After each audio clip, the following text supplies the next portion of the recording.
Oh.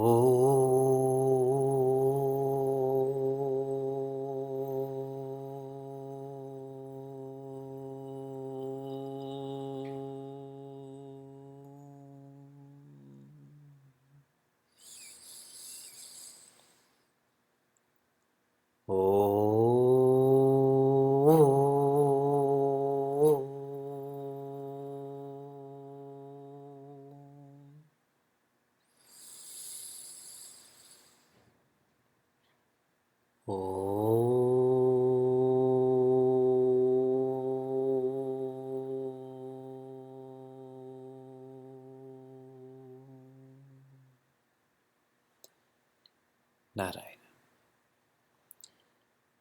Hari Om and greetings from Niagara Falls. The purer one's mind, one's personality, the higher one needs to, one will go into self-development, sadhana, life. As our mind becomes more pure, one way you will know this is you become more inquisitive. One will inquire more. Why? And one will stop being satisfied with the means being the ends. One will only be satisfied that this means is going to lead me to the ends, not with the means being the ends. Sri Ramana has taken us to a new portion of Upadesha Sara, where he's bringing in another means. And this is all highlighted in Shloka 11, and I gave you some background to this. I'll review this. Hatha Yoga, also known as Kriya Yoga, focuses on the body. Yamas and niyamas, that's don'ts and do's of lifestyle, and also asana and pranayama. And that's the focus, body. A different focus is Ashtanga or Raja Yoga, where the focus is the mind. All I described is a focus, and pratyahara, dharana, dhyana and samadhi are also listed, but the focus is the mind, on that pratyahara, that dharana, concentration. And another focus is that of jnana or dhyana yoga, which focuses on all that I described, but not so much on the mind, but on the intellect, which is not pratyahara and dharana, but dhyana and samadhi.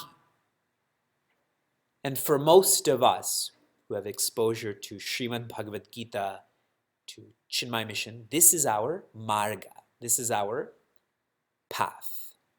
And that's why I keep emphasizing that this portion we're studying is a means and not the ends. The ends will come in the next portion. In Shloka 11, Sri Ramana is talking about when our breath is controlled, our mind is controlled, but we have to ask ourselves, for how long? This is temporary. Do you want to be temporarily healthy? Do you want to be temporarily happy? Of course we want to be healthy and happy forever. So this practice, this sadhana, will not work for us. He wants us to be clear about this. Shared differently in Shloka 12. Sri Ramana brings up inconcomitant variance, which is really a relationship of dependency, that when the breath is controlled, the mind is controlled, but as soon as the breath stops being controlled, that the mind goes back to the way the mind was. And that's why this breath and mind is described as two branches, that they're dependent on each other. The import, though, is when you control the breath, there's no knowledge.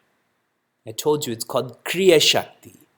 You're doing, but since you're doing without knowledge, there's no evolving. There has to be control of the mind with knowledge. Hence, that's called Jnana Shakti. When that happens, there is evolution. And Sri Ramana continues with this thought in Shloka 13. Laya vinashine ubhayarodhane.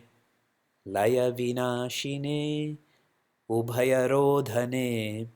Layagatam punar bhavati no mritam. Layagatam punar bhavati no mritam.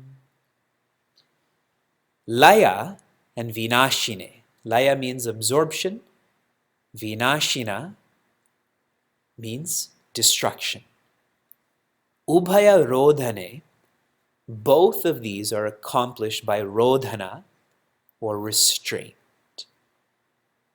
Absorption is accomplished by restraint of the breath. Destruction is accomplished by restraining the mind. Absorption and destruction may be confusing terms, so I'm going to try to change these words too. Absorption is when there is occupation. When the mind is occupied with the breath, that's what is known as laya or absorption. It's occupied. Like giving an infant a toy to play with. You know, this ring you put into this device and it just keeps going in and out, in and out. It's occupied. Whereas destruction, the word to appreciate this is to transcend. To transcend. When the mind is restrained by the mind, that is called transcending the mind. Using the same example with an infant, it's like an infant that is not occupied, that the infant is going to be bored in some time. It's like the infant is outside, where there's endless freedom to play with this and play with that. You have to bring that infant inside. They'll never want to come back inside. So one is to be occupied, one is to be transcended. I'll give you two more words to think about. All of you in school, all of you who are working, pranayama is like going to school for grades, like going to work for a check. Are you happy going to school and work for that? But with jnana, with knowledge, which is focused on the mind, it's like going to school to learn to be holistic. It's like going to work for contribution, where you're contributing to your corporation, to your community. It's totally different then. There's a transformation that one feels, one experiences. Restraining the breath, I again share that there's no knowledge involved in that. And when you don't know what you're doing, but you keep doing it, we become ritualistic then. Rituals have a place. Being ritualistic doesn't have a place. Materials have a place. Being materialistic does not have a place. So this idea of me thinking that restraining my breath is going to lead to me being enlightened, that sukha prapti, no. There's no knowledge there.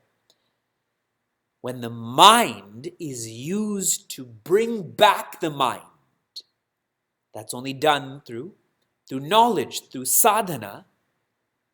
We're taking that calmness that comes with the breath being regulated to quietude. The mind becomes quiet, and when the mind becomes quiet, you can go deeper. to the intellect being still. With pranayama, there's calmness, but there's no inward lookingness, so you don't get to that quietude and stillness. But with jnana, with sadhana, it's not about calmness. You go deeper, you look inside more, to quietude, to stillness. Layagatam punaha. This laya that happens, this absorption, but one comes back. It just keeps coming and going. It's an avastha. It's a state. It is temporary. There's no permanency. And you all know this. Our problem in life is not hypertension. Our problem in life is ignorance. I'm ignorant of my potential, of my nature. How is pranayama going to help me with that? If my problem is ignorance, I need knowledge. That will be the only lasting cure, being happy once and for all. Bhavati no mritam, such a mind that is engaged in understanding the nature and function of the mind, that mind dies. Now, this is a very shocking statement. This is a shocking teaching. So let me open this up for you. We have two minds, or two parts to the mind. One is subjective, one is objective. And please listen to this carefully, because all of the students of Bhagavad Gita, specifically Swami Chinmayananda's Bhagavad Gita, he uses the exact opposite terms. And you know why I'm so appreciative of this, is that Swami Chinmayananda never forced Swami Tejomayananda to be like him. Isn't that lovely? He uses the exact opposite terminology. According to Swami Tejomayananda, the subjective mind is the one that is ever interpreting. So someone smiles at me, someone doesn't smile at me. The subjective mind, why? That person likes me, that person doesn't like me. The objective mind is not the one that interprets. The objective mind is functional. That person smiled. That person didn't smile. It's very functional. It's observation-based. So which mind dies? The subjective part of the mind dies, not the objective one. I'll give you another reference to this. The subjective mind is the one that just keeps going on and on and on, just running, like a sentence that never ends. Many times I ask study groups to share, give me 3 points on how to practice sadhana, and they'll just keep on adding ands in there. This is what you should do, and this is what you should do, and this is what you should do, and. So technically they're right. The sentence didn't end, but that's not what I wanted. I wanted something more succinct. Whereas the objective mind is the one that stops. This happened, stop. In India, they use this term a lot, isn't it? It's hot outside, full stop. We don't use that phrase a lot, but I like it. I think we should introduce that as like the new fad for someone who has an objective mind. That person is full stop. So these are the two types of minds. With jnana, with knowing the nature and function of the mind, the portion of our mind that is making us so tired, that dies and you feel rest. More is shared in the next verse. Let's chant this verse together. Laya vinashine ubhayarodhane layagatam punar bhavati no mritam. Laya vinashane. I keep saying vinashine. Vinashane. Next. Prana bandhanat lina manasam. Prana bandhanat lina manasam. Eka chintanat nashametyadaha. ekachintanat nashametyadaha prana bandhanat. Prana is breathing, the physiological functions. Bandhanat, by them being restrained, controlled. Lina manasam, the mind temporarily becomes calm. Temporarily.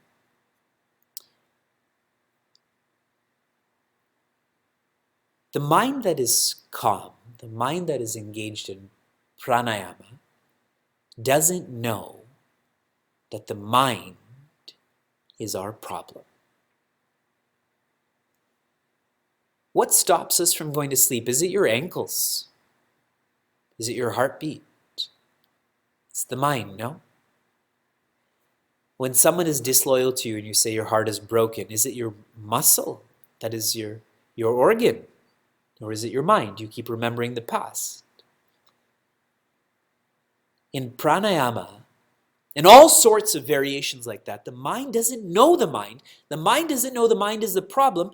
It's just a form of busyness. Busyness. Busyness is being extrovert. And we're so fond of this because we're so extrovert that pranayama makes us slightly more introvert, and we think now this is the sadhana.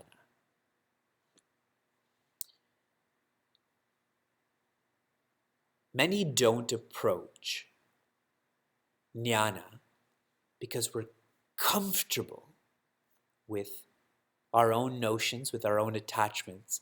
Lots and lots and lots of people, I'm sure lots of us, are afraid of the subjective mind dying, are afraid of contemplating, because in contemplation, I'm going to be enlightened, and what's going to happen to me then? How will I interact with the world? This was Prince Arjuna's question to Bhagavan Krishna. How does the enlightened person think and speak and sit and walk? Who cares? They're happy. But even Prince Arjuna, he doesn't understand enlightenment. He's still activity oriented, so he wants to know, will they still walk? Will they still speak? So us also, we just want a little bit more quietude in our lives. And that's moksha to us, isn't it? It's not moksha. That's hardly moksha. Changing is hard. Correct? I keep asking all of our study groups, come up with sadhanas, and everyone keeps sharing the same sadhanas. Then I always ask, are you going to do it? Come up with the sadhana you'll do. We're afraid. Many people in the happiness series shared that they're afraid. And that's what Sri Ramana is showing us also, how we get complacent with just the means. It's called manda mumukshutvam. You know what manda mumukshutvam is? Is being dull when it comes to thirsting for freedom. It's someone who thinks, I want to have a strong career and a lovely family, and if I get enlightened in between all of that, great. It's like buying something at a store, and if it's Christmas time, so they throw in some cologne and perfume, bonus. That's how we equate this to our want for freedom. What else is there to do but be free? Ekachintanat. Our thoughts, our contemplation should be on eka. Another word for one, we studied this in loneliness to aloneness. What is that number? Infinity. Oneness and infinity are synonyms. In oneness, there is no other. In infinity, there is no other. With this 1/4, Sri Ramana is sharing to go from aneka, that is focusing on the objects, to eka, which is the subject. To shift from the objective sciences that we're all engaged in to inquiring, to exploring the subjective science Nasham eti adaha. The mind that is the problem will be ended. The subjective mind that interprets and tires us, that's called the Maya mind. That portion dies, and what lives on is the Brahman mind. The mind that ever was, ever is, ever will be. When we go from aneka to eka, it's the same transformation from thinking that happiness will come from objects to starting to feel that the source of happiness is the subject. Remember, I shared with you the map to the fountain of joy. Marker 1, quality of objects, X. Number 2, quantity of objects, X. Number 3, absence of objects. That's the transition. Happiness is not in the objects, maybe in the subject. Number 4, escaping the unnatural. Sorrow is not natural. That's why I try to escape from it. And the fifth and foremost mile marker, but marker 2, the fountain of joy is embracing the natural. We feel most natural when we are compassionate and disciplined and happy, because that's who we are. Guruji shared with us when we studied this shloka, when you think about the inert, you become inert. In this case, when you think about the breath, which is just kriya and no jnana, you become inert then.